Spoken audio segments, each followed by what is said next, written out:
जय श्री राधे कृष्णा साथियों। आज बात करेंगे मकर संक्रांति की। मकर संक्रांति 14 जनवरी को है या 15 जनवरी को है।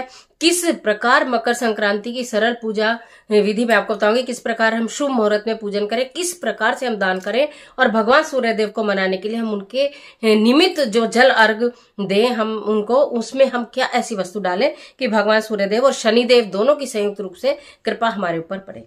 तो आज की वीडियो में ऐसी जानकारी लेकर मैं आपके बीच में, चलिए झटपट वीडियो प्रारंभ कर लेते हैं।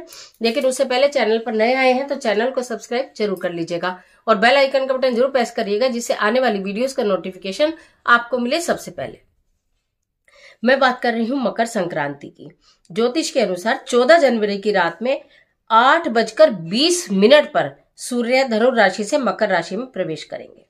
इसलिए इसका पुण्य काल एवं मकर संक्रांति का जो स्नान और दान का दिन रहेगा वो 15 जनवरी रविवार को पूरे दिन रहेगा। तो पहले तो ये बात पक्की हो गई कि आपको ये जो पर्व है मकर संक्रांति का, ये 15 जनवरी में मनाना है। इस दिन भगवान सूर्य उत्तरायण होते हैं, देवताओं के दिन प्रारंभ हो जाते हैं, यानी कि मांगलिक कार्य आपके अब प्रारंभ हो जाएंगे 15 जनवरी से। और मांगलिक कार्य शुरू तो होंगे ही होंगे। अब विवाह संस्कार और गृह प्रवेश संस्कार, मुंडन संस्कार आदि आप लोग कर सकते हैं। इस दिन सूर्य देव को अर्घ देने के समय हमें उसमें क्या ऐसी खास वस्तु डाल देनी चाहिए जिससे कि हमारे भगवान सूर्य देव की कृपा हमारे ऊपर बरसे। तो इसके लिए आपको, जैसे आप सूर्य देव को आजकल अर्घ देते हैं तो बहुत सारी चीजें मैंने पहले भी बताई थी। लाल पुष्प आप डाल सकते हैं, उसके अंदर 5 गेहूं के साबुत, जो गेहूं के दाने हैं, 5 गेहूं के दाने डाल सकते हैं। एक सुपारी जरूर डाल लीजिएगा।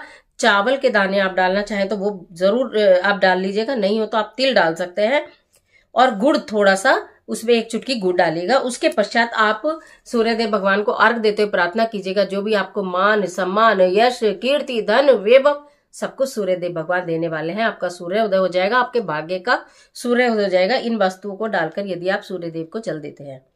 आज के दिन आप खिचड़ी का दान, बहुत लोग खिचड़ी का दान करते हैं, भंडारे भी लगाते हैं, तो आप खिचड़ी का दान कर सकते हैं। बनी हुई भी दे सकते हैं और अगर नहीं बना पा रहे हैं तो आप कच्ची भी दे सकते हैं, यानी कि दाल चावल को मिक्स करके भी दे सकते हैं, अलग अलग भी दे सकते हैं। गुड़, तिल, वस्त्र जरूर आपको, मतलब जो भी आपकी समर्थ जितनी भी बने, गरम कपड़े अगर आप देना चाहे, ना देना चाहे तो आप गरम जुराबे ही दे सकते हैं, किसी को टोपी, किसी को मफरल, ऐसी चीजें भी दे सकते हैं। जरूरी नहीं है कि आपको बहुत बड़ी चीजें देनी होती हैं। और जब स्नान करेंगे तो 1 चुटकी तेल उसमें आप जरूर डालेंगे ही डालेंगे। इस तरह से कहते हैं कि सारे कष्टों का नाश होता है। शुभ मुहूर्त में आपको बता दूं, जिस मुहूर्त में आपको चीजों का दान करना है, जिस मुहूर्त में आपको पूजा इत्यादि करनी है, शुभ मुहूर्त है 15 जनवरी 7:15 से प्रातःकाल 7:15 से 5:46 तक आप जो भी दान करेंगे, पुण्य करेंगे या स्नान करेंगे, स्नान न कर पाए तो गंगा जल में डालकर आप स्नान कर लीजिएगा। अगर आप पवित्र नदियों में स्नान करने ना जा पाए अत्यधिक सर्दी के कारण या दूर होने के कारण, तो इस तरह से कर लीजिएगा आप लोग। तो सूर्य देव की कृपा प्राप्त होती है, शनि देव की कृपा प्राप्त होती है। इसके लिए और शुक्र ग्रह भी उदय होता है। तो ये जो मुहूर्त है ये अति शुभ है अगर आप इसमें अपने कार्य को करते हैं। और इस दिन का विशेष महत्व क्या है वो भी मैं आपको बता दूं। पौराणिक कथाओं के अनुसार अगर बात करें तो सूर्यदेव पहली बार अपने पुत्र शनिदेव के घर उनसे मिलने के लिए गए थे, तो शनिदेव ने उनका काले तिल से स्वागत किया था। तभी भगवान सूर्यदेव ने उन्हें आशीर्वाद दिया था कि तुम्हें कभी भी धन धान्य की कमी ना हो, यानी कि धन धान्य के उनके भी भंडार भरे और शनिदेव भी जिसके ऊपर कृपा बरसाते हैं उसके यहाँ भी अन्न धन की कमी कभी नहीं रहती है। तो हमें जो सूर्यदेव को जल देना, उसमें क्या क्या चीजें डालनी है ये मैंने आपको बता दी।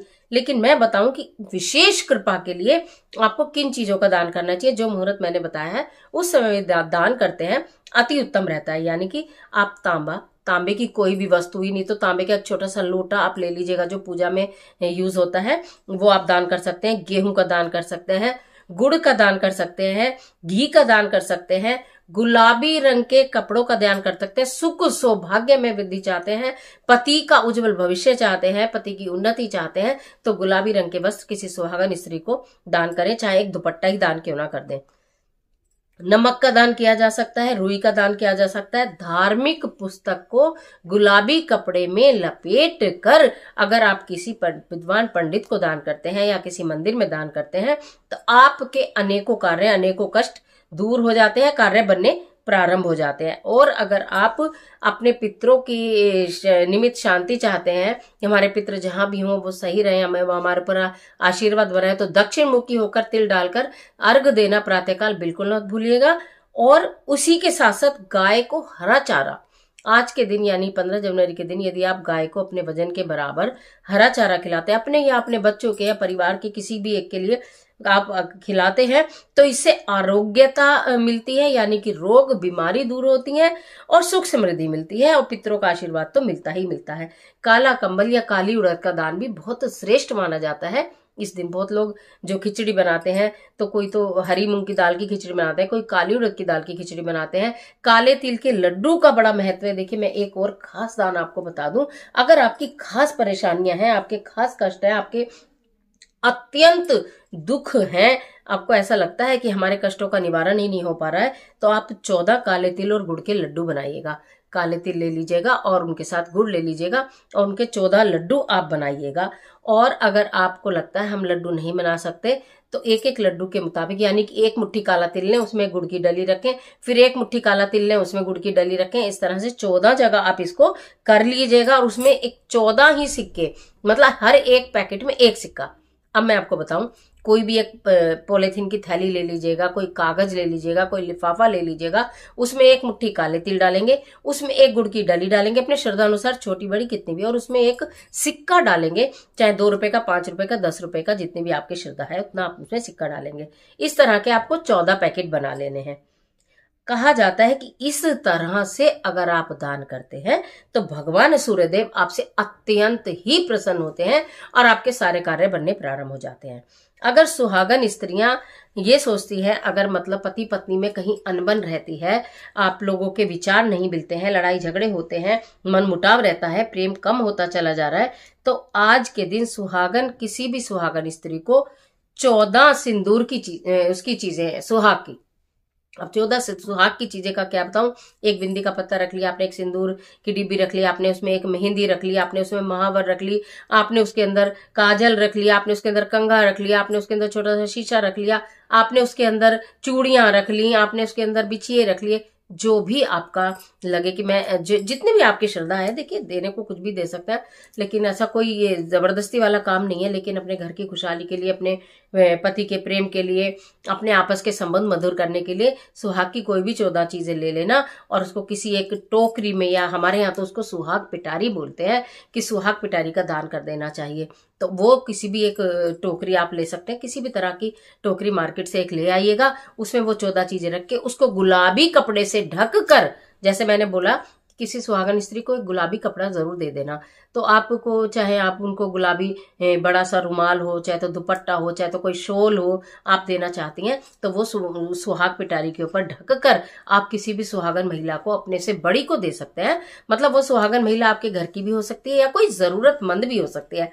अगर आपको लगता है, देखिए घर में तो हमारे जितने भी सगे संबंधी होंगे, हमारी सास होगी, जिठानी होगी, नंद होगी, जो भी कुछ हमारे होंगे, तो वो सब तो हमारे तरह ही, हमारे लेवल के ही होंगे। तो कोशिश करिएगा कि कोई सुहागन महिला हो, कोई बहुत जरूरतमंद महिला हो, आप उसको दें तो उसके तो वो बहुत ही काम आएगी।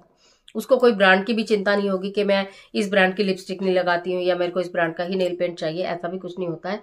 तो वो उनके लिए बहुत ही काम की चीज आती है। और पता है, दान हमेशा उसको देना चाहिए जो सिर माथे से लगा कर ले, जिसको लेकर वो प्रसन्न हो और वो दिया गया दान उसकी असंख्य जरूरतों को पूरा करता हो।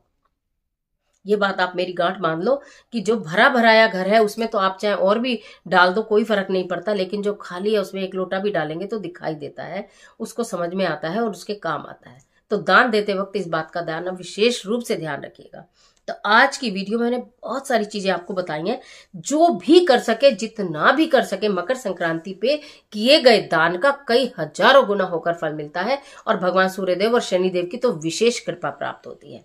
तो इस प्रकार सरल विधि से आप पूजन कर लीजिएगा। स्नान मैंने बता दिया क्या करना है, दान इत्यादि मैंने बताई दिया आपको क्या करना है, और अपने घर में जो भी आप खिचड़ी जो भी आपके रिचुअल से जिस तरह से आप बनाकर खाते हैं वो आप खा लीजिएगा। हरी चीजों का मैंने बताया है कि आप गाय को चारा खिला सकते हैं। अगर आपको ऐसा भी लगे, इनमें से 1 करो, 2 करो, 4 करो, जो आपकी श्रद्धा हो, जो आपको जरूरत हो, जो आपको लगता है कि मुझे जरूर ही कर लेना चाहिए, वो ही कर लेना, पर कर जरूर लेना। मकर संक्रांति की आपको बहुत सारी शुभकामनाएं। और अब नेक्स्ट वीडियो में मैं आपको बताऊंगी जरूर कि किस प्रकार करें संक्रांति पर दीपदान। संक्रांति पर दीपदान का विशेष महत्व है, वो हम कहाँ करें और कैसे करें, ये नेक्स्ट वीडियो में आपके समक्ष लेके आऊंगी। तब तक के लिए दीजिए इजाजत। आशा करती हूँ वीडियो आपके लिए निश्चित बहुत बहुत उपयोगी साबित होगी। मिलती हूँ एक और जबरदस्त वीडियो के साथ। तब तक हंसते रहिए, मुस्कुराते रहिए, अपना और अपने अपनों का ख्याल कीजिए। वीडियो अच्छी लगे तो लाइक कीजिए, जितना चाहे उतना शेयर कीजिए, और कमेंट बॉक्स में ओम श्री गणेशाय नमः, ओम सूर्याय नमः कुछ भी लिखिए, लेकिन लिखिए जरूर। ईश्वर आपकी मदद करे।